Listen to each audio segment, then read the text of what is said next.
I was recently introduced to two artists, Ren and Meg Myers, and to me, there's actually a surprising amount of similarity in some of their songs. The title of this is When Wanting Becomes Identity, and the similarity I'm referring to between them is both of their songs are about ego and the effect ego has on your emotional state. So Meg Myers, in her song Desire, she sings with passion that can shape your identity while Rand explores the pain of losing identity through emotional struggle in one of his songs, which I'll mention in a minute.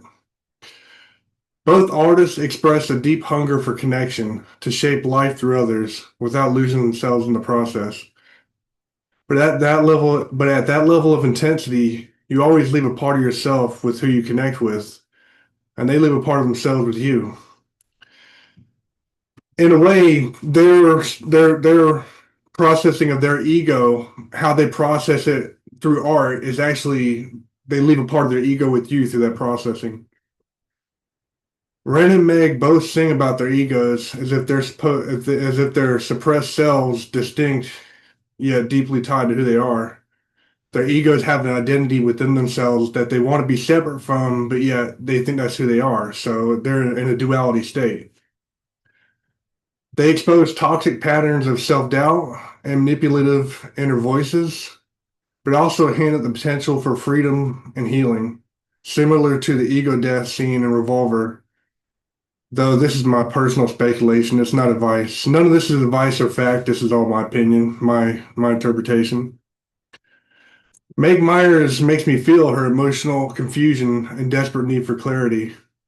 It's the kind of vulnerability that makes you want to hold her and make her feel safe, yet you also question whether it's doing any good, whether you can truly help her. Because what she's going through is so deep that does she want your help or is she projecting on you? Through sheer intensity, she lets us hear her codependent ego's need for validation and desire to be wanted or accepted. There's a willfulness to change, but also deep emotional entanglement with that ego-driven need.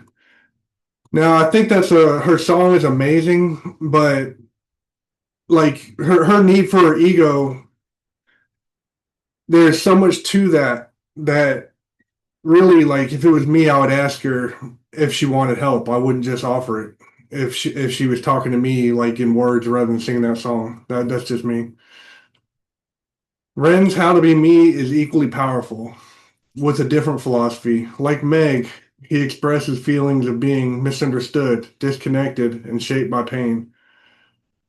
But his path leans more inward. He seeks reconnection with his authentic self without relying as heavily on external healing. Ren confronts his ego more directly than Meg, but both artists are fighting to come back to themselves, just through different methods.